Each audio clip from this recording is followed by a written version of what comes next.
السلام علیکم ورحمۃ اللہ وبرکاتہ حامدا و مصلیا اما بعد۔ محترم ناظرین، آج میں آپ سب کے لیے ایک بہت ہی اہم چیز لے کر کے حاضر ہوا ہوں، اور وہ ہے کہ دعا کو قبول کرانے کا انوکھا طریقہ۔ جی ہاں میرے دوست، آپ نے بالکل صحیح سنا۔ آج میں آپ کو ایک ایسا طریقہ بتانے جا رہا ہوں کہ آپ جو بھی دعا مانگیں گے آپ کی دعا ضرور بھی ضرور قبول ہوگی، لیکن آپ کو ویسا ہی کرنا ہے جیسا کہ اس حدیث کے اندر ہے۔ اور میں آپ کو یہ حدیث اس لیے سنانے جا رہا ہوں کہ بہت سارے لوگ میرے پاس آتے ہیں اور کہتے ہیں کہ مولانا میں اللہ سے بہت مانگ رہا ہوں، میں اللہ سے بہت دعائیں کر رہا ہوں، لیکن میری دعائیں قبول نہیں ہو رہی ہے، تو میں کیا کروں؟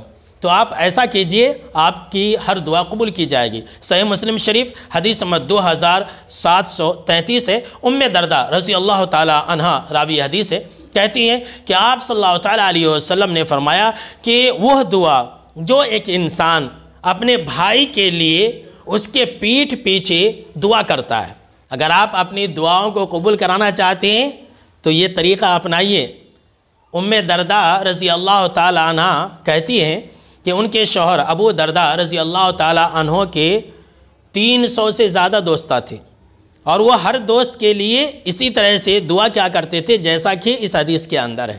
تو خیر، آپ صلی اللہ تعالیٰ علیہ وسلم نے کہا کہ وہ دعا جو ایک انسان اپنے مسلمان بھائی کے لیے اس کے پیٹھ پیچھے دعا کرتا ہے، تو اس کے سر کے پاس، اس کے سرہانے جہاں وہ انسان دعا کر رہا ہوتا ہے، جس جگہ پر بیٹھ کر کے وہ انسان اپنے بھائی کے لیے پیٹھ پیچھے دعا کر رہا ہوتا ہے، وہاں پر ایک فرشتہ مقرر ہوتا ہے، اور وہ فرشتہ جو مقرر ہوتا ہے جب انسان اپنے بھائی کے لیے دعا کرتا ہے اور جو باتیں اپنے بھائی کے لیے دعا کرتا ہے، تو فرشتہ آمین کہتا ہے اور یہ کہتا ہے وَلَكَ بِمِثْلٍ، اور تمہارے لیے بھی ایسا ہو۔ جی ہاں میرے دوستو، سن لیجئے کہ آپ صلی اللہ تعالیٰ علیہ وسلم نے یہ کہا کہ فرشتے آمین کہیں گے۔ مثال کے طور پر آپ یہ سمجھ لیں کہ کوئی انسان ہے، وہ اپنے اولاد کو لے کر کے پریشان ہے، اس کو اولاد نہیں ہو رہی ہے، تو وہ انسان کسی مسلمان بھائی کے لیے اولاد ہونے کی دعا کرے۔ آپ اپنے مسلمان بھائی کے لیے پیٹھ پیچھے دعا کریں گے اور فرشتہ آپ کے لیے آمین کہے گا اور یہ کہے گا کہ اے اللہ اس کو بھی ایسے ہی عطا کر۔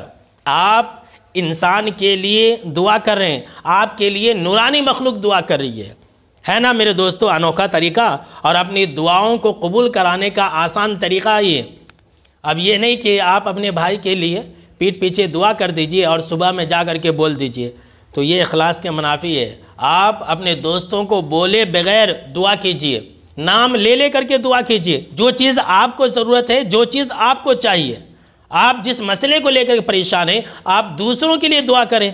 لوگ یہ سمجھتے ہیں کہ میں دوسروں کے لیے دعا کرنا، میں اس کے لیے دعا کرنا، اگر میں اس کے لیے دعا کروں گا تو میں تو ہاتھ ملتے رہ جاؤں گا۔ میرے دوستو، ہرگز ایسا نہیں ہے۔ اگر آپ اپنا سوچیں گے تو جہاں ہے وہیں پر رہ جائیں گے، سن لیجئے، لیکن اگر آپ اپنے بھائی کا سوچیں گے تو آپ اچھے ہو جائیں گے۔ تو وہ لوگ جو اپنے کاروبار کو لے کر کے پریشان ہیں، جن کی دکانیں نہیں چل رہی ہے، وہ لوگ اپنے بھائی کی دکان چلنے کی دعا کریں۔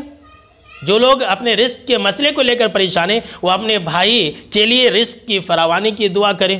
جو اپنے اولاد کے مسئلے کو لے کر کے پریشان ہیں، وہ اپنے بھائی کے لیے اولاد کی دعائیں کریں۔ جو لوگ بیماری کو لے کر کے پریشان ہیں، وہ دوسرے مسلمان کی بیماری کے شفا یابی کے لیے دعا کریں۔ آپ جتنی بھی دعائیں کریں گے، فرشتے آپ کے لیے کہیں گے کہ اے اللہ اس کو بھی ایسا ہی عطا کر، اور آمین بھی کہیں گے۔